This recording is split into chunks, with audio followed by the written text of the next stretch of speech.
जो दर्दनाक और इंसानियत सोज़ वाक़या उन्नाव में हुआ, जो फिर से उत्तर प्रदेश सरकार की मुसलमानों से नफ़रत की एक जीती जागती मिसाल है और उत्तर प्रदेश पुलिस की तरफ से एक क्रिमिनल बिहेवियर की एक और मिसाल है कि एक 17 साला गरीब मुसलमान लड़के को जो तरकारी बेचता था, उसको उन्नाव की पुलिस ने मार मार कर उसकी जान ले ली, उसका क़त्ल कर दिया।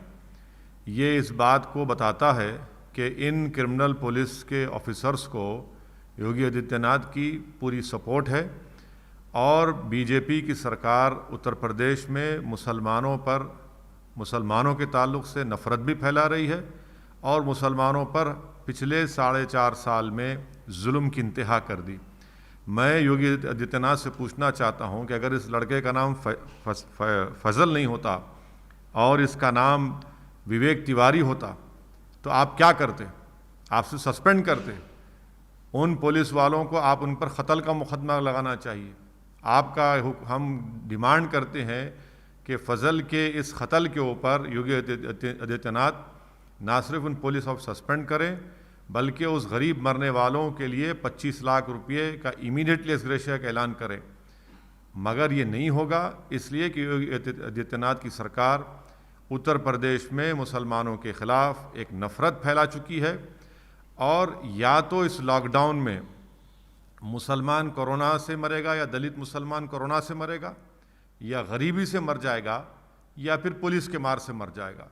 और एक एम्पिरिकल डेटा है CSDS का जो ये कहता है कि उत्तर प्रदेश के 56% पुलिस ऑफिसर्स पर्सनल मुसलमानों से नफ़रत करते हैं और समझते हैं, पहले से समझ जाते हैं कि ये लोग क्रिमिनल लोग हैं। तो ये एक जीता जागता सबूत है जो योगी आदित्यनाथ की सरकार में मुसलमानों पर जो जुल्म हो रहा है।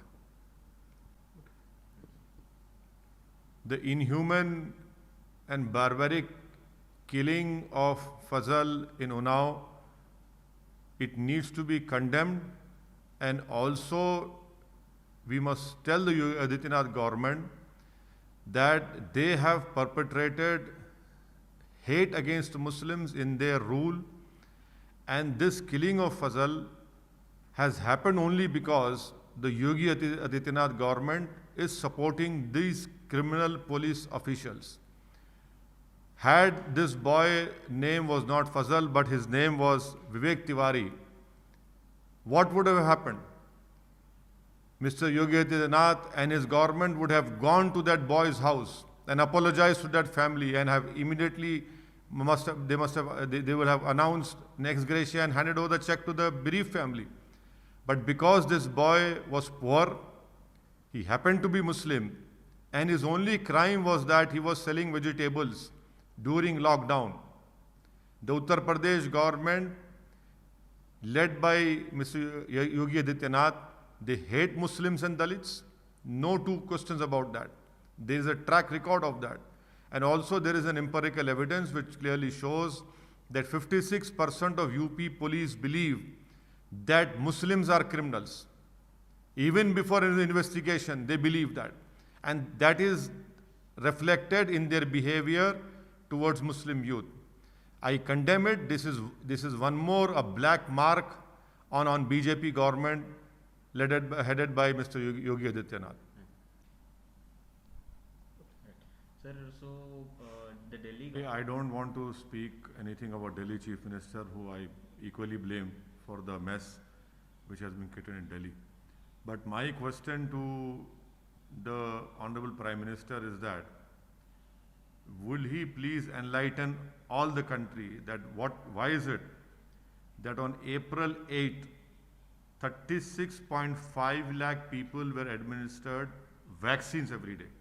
On April 8th, come to May 20th, only 13.6 lakh vaccines per day have been vaccinated.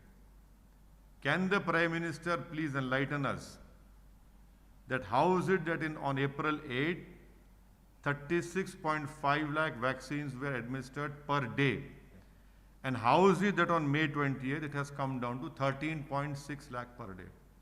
Who is responsible, Mr. Prime Minister?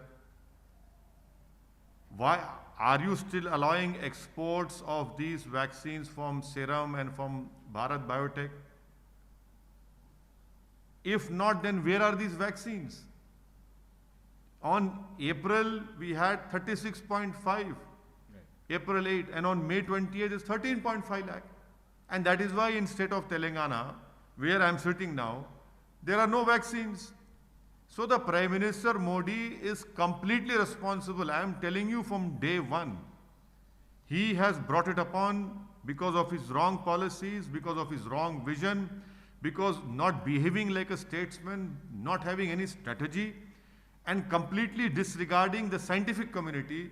The country is paying the price of unscientific behavior of the Prime Minister, and we are paying it by our lives.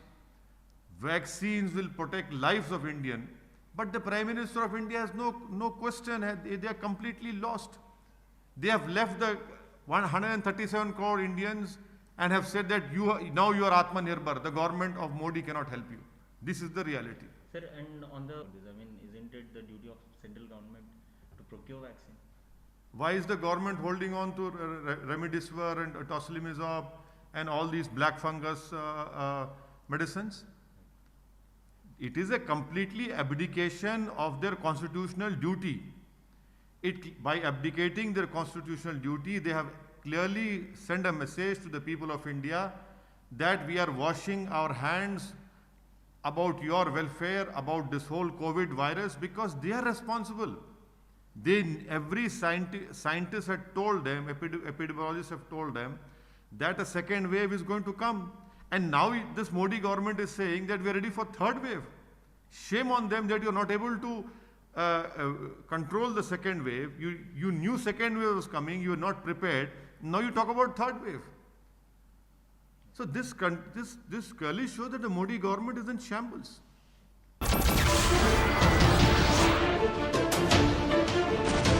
नमस्कार, मैं हूं मानक गुप्ता।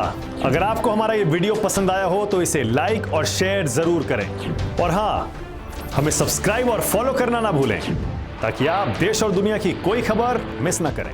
तो जुड़े रहिए हमारे साथ और देखते रहिए न्यूज़ 24।